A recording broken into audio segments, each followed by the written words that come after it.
Ingat bahwa kita diciptakan oleh Allah Subhanahu wa Ta'ala. Al-Quran adalah satu bacaan yang terbaik dan termulia. Gak dipikir-pikir untuk apa coba? Mau simulasi gantung diri? Bismillahirrahmanirrahim. Assalamualaikum warahmatullahi wabarakatuh.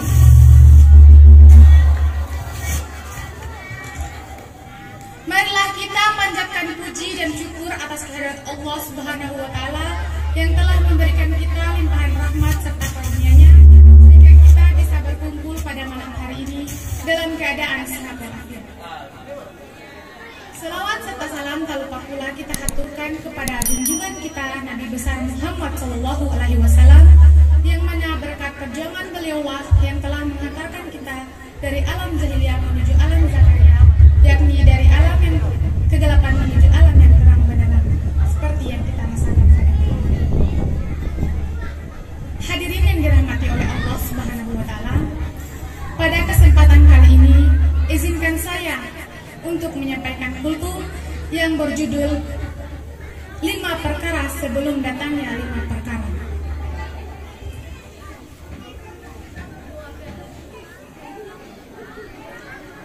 Manfaatkanlah 5 perkara sebelum datangnya 5 perkara. Masa mudamu sebelum masa tuamu, masa sehatmu sebelum sakitmu, masa kayamu sebelum miskinmu, waktu luangmu sebelum masa sibukmu, serta masa hidupmu sebelum kematianmu. Dalam hadis ini, Nabi Muhammad SAW memberitahukan 5 era dalam hidup yang bisa diambil manfaatnya. Sebelum datangnya 5 halangan yang diperkirakan akan datang di masa depan.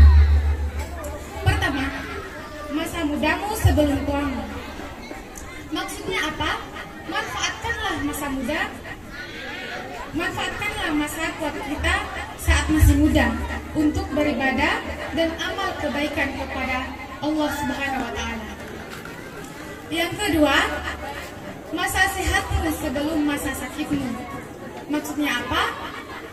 Di saat kita sehat, jangan buang-buang waktu kita dengan melakukan hal-hal yang tidak bermanfaat, melainkan fokuskan diri kita untuk beramal baik kepada sesama manusia serta melakukan ibadah yang perlu kita lakukan.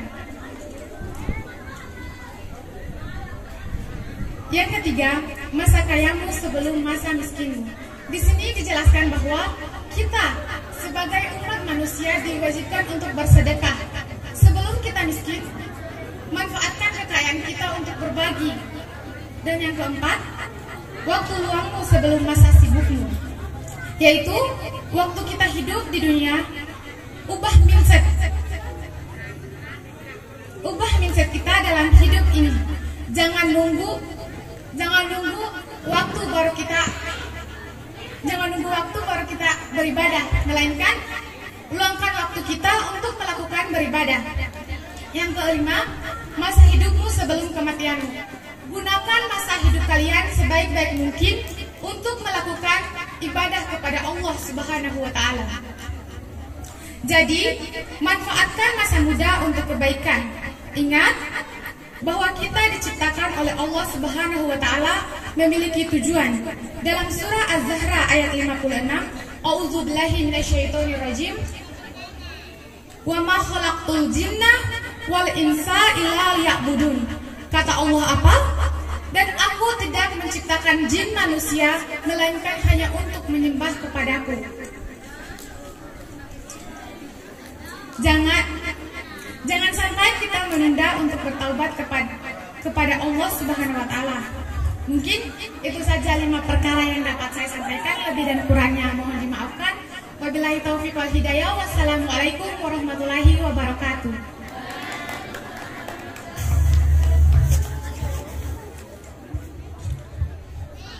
Bismillahirrahmanirrahim.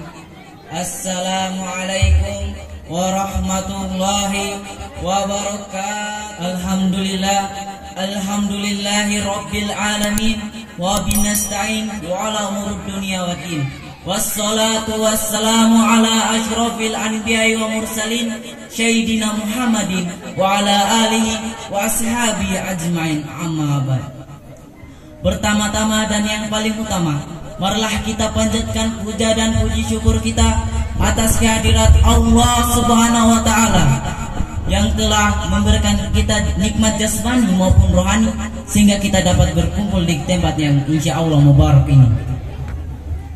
Salawat bertangkaikan salam, bernaungkan syafaat, berbuahkan manfaat, tak lupa kita haturkan kepada singa padang pasir, pembasmi kaum kafir, seorang pemimpin tanpa dasi, seorang suami yang tak pernah mengkhianati istri. Siapa lagi kalau bukan Nabi Muhammad sallallahu alaihi wasallam, insanul kamil wa khairul bashar, sayyidina mursalin wa rahmatan lil alamin. Ujung tombak pembawa pelita kebenaran yang telah mengobrak-abrik pintu kebobrokan sehingga kita dapat menikmati indahnya ilmu pengetahuan. Adapun berdirinya saya di sini akan membawakan judul kultum yang berjudul Hidup Bersama Al-Quran. Hadirin yang dirahmati Allah, kita sebagai muslim mempercaya bahwa Al-Quran adalah kitab suci Allah yang diturunkan kepada Nabi Muhammad SAW. Al-Quran adalah petunjuk bagi seluruh manusia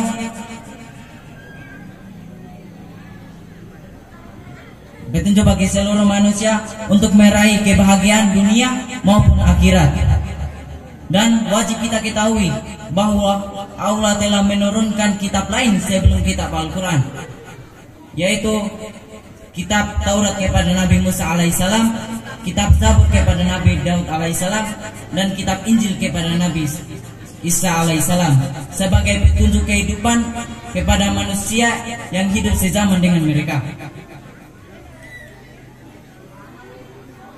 Allah mengajarkan kepada kita bahwa setelah turunnya Al-Quran, kita tidak perlu lagi mengamalkan ajaran-ajaran yang terdapat di kitab yang terdahulu, karena telah terjadi perubahan yang signifikan oleh tangan-tangan orang yang mewarisi kitab-kitab terdahulu tersebut.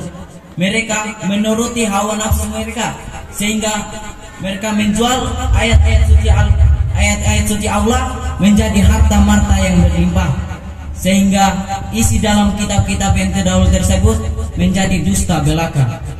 Sekarang ini yang hanya dapat kita percaya hanyalah kitab Al-Quran, karena Al-Quran diwahyukan untuk seluruh manusia dimanapun mereka berada hingga akhir zaman. Hadirin sekalian, Al-Quran adalah mukjizat yang terbesar sebagai bukti kebenaran kenabian Nabi Muhammad SAW. Karena Al-Quran memiliki struktur dan gaya bahasa yang tinggi sastranya, serta memiliki kandungan yang sangat dalam, sehingga tidak dapat disaingi oleh karya sastra manusia manapun, bahkan jin sekalipun. Jadi kita sebagai umat Islam wajib membacanya, mempelajarinya, serta mengamalkan apa yang diajarkan di dalam Al-Quran. Karena Al-Quran adalah sumber hukum dan kebenaran, dan Al-Quran adalah satu bacaan yang terbaik dan termulia yang dapat menghibur diri di kala duka melanda, memperkuat jiwa di saat lemah, dan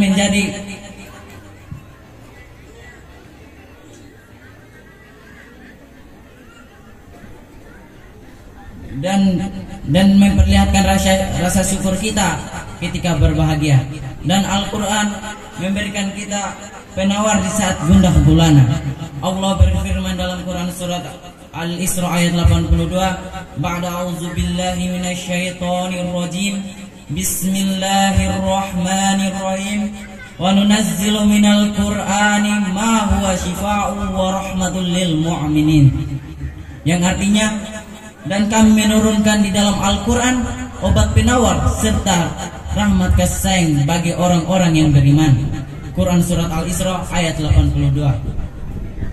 Sekarang ini kita melihat kenyataan di dalam kehidupan adanya orang-orang yang menolak kebenaran di dalam Al-Quran.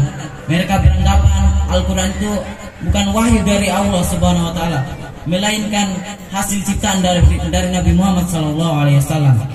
Mereka pikir mereka dapat mengendalikan hidup dengan berbuat ketukan dengan pikiran mereka dan pendapat mereka. Nauzubillahi min dzalik. Sungguh tersesat orang-orang yang berpikir demikian. Mereka telah merampas hak-hak Allah untuk mengatur kehidupan. Padahal kita meyakini bahwa Allah lah yang menciptakan isi dunia ini, alam semesta ini, dan dialah yang berhak untuk mengaturnya dengan apa yang ditentukan di dalam Al-Quran. Mungkin untuk mengakhiri pembicaraan ini, saya berwasiat kepada kita semua agar meningkatkan semangat kita untuk mempelajari dan mengamalkan Al-Quran.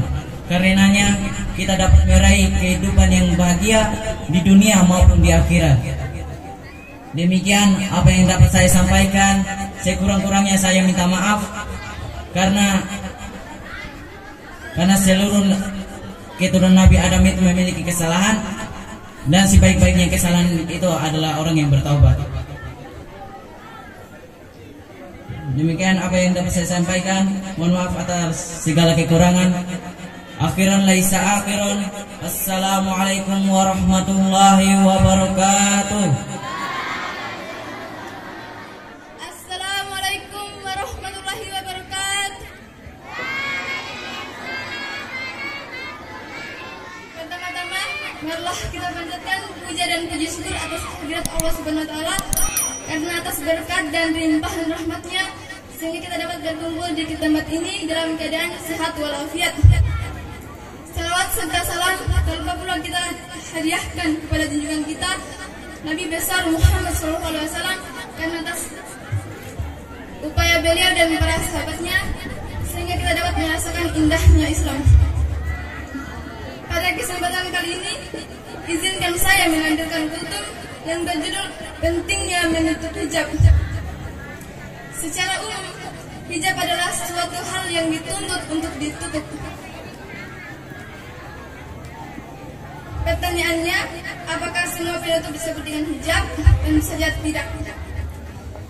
Yang kita ketahui sebagaimana bahwa seorang muslim wajib menutup aurat, dan juga ada perintah Allah Subhanahu wa taala yang tertera dalam Quran surat Al-Ahzab ayat 59 yang berbunyi,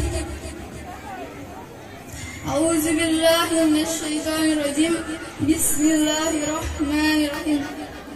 Ya ayyuhan nabiyyu azwajika wa banatika wan nisa'il mu'minin yudnina 'alaihinna min jalabibihin zalika adna ayyurafna wa la huzain wa qanallahu ghafurur rahim. Yang artinya, wahai Nabi, katakanlah kepada istri-istrimu, anak perempuanmu, dan istri seorang mukmin, agar hendaklah mereka menutupkan jilbabnya ke seluruh tubuh mereka. Yang demikian itu agar mereka lebih mudah untuk dikenali, sehingga mereka tidak dapat diganggu. Allah Maha Pengampun lagi Maha Penyayang. Hijab bukan sekadar penutup kepala, tetapi pakaian yang menutup tubuh atau aurat seorang wanita. Dalam hijab ada aturannya, yakni seorang wanita diperkenakan menggunakan pakaian yang sesuai dengan syariat Islam atau disebut dengan pakaian syar'i. Hingga sekarang masih banyak seorang wanita muslimah yang belum memberi keinginan menutup aurat mereka, bahkan dengan terang-terangan membuka aurat mereka demi sosialitas dan popularitas atau disebut dengan tren. Bahkan mereka sulit betul untuk diajar menggunakan hijab sesuai dengan syariat Islam. Biar bagaimanapun hijab itu diperkenakan oleh wanita muslimin meskipun mereka belum merasa baik akhlaknya. Tapi tapi paling tidak mereka mulai memperbaiki dengan melakukan kebaikan yang menutup auratnya. Nah, tapi ada juga seorang wanita muslimah yang berhijab tapi biasanya dadanya masih terlihat atau kerudungnya masih dililitkan di leher. Jika dipikir-pikir, untuk apa coba? Mau simulasi gantung diri atau apa? Astagfirullah.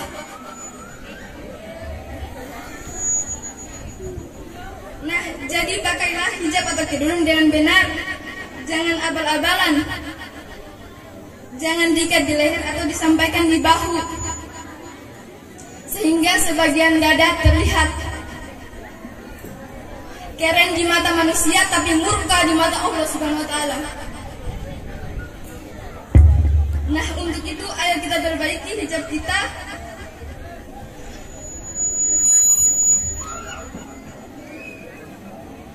Sesuai dengan syariat Islam. Jangan berhijab abal-abalan atau hanya mengikuti tren. Boleh mengikuti tren, tapi harus disesuaikan dengan syariat Islam.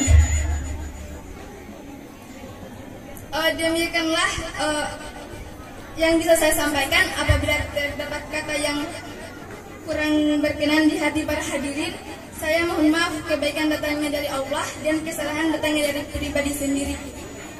Saya akhiri dengan ucapan wabillahi taufiq wal hidayah. Wassalamualaikum warahmatullahi wabarakatuh.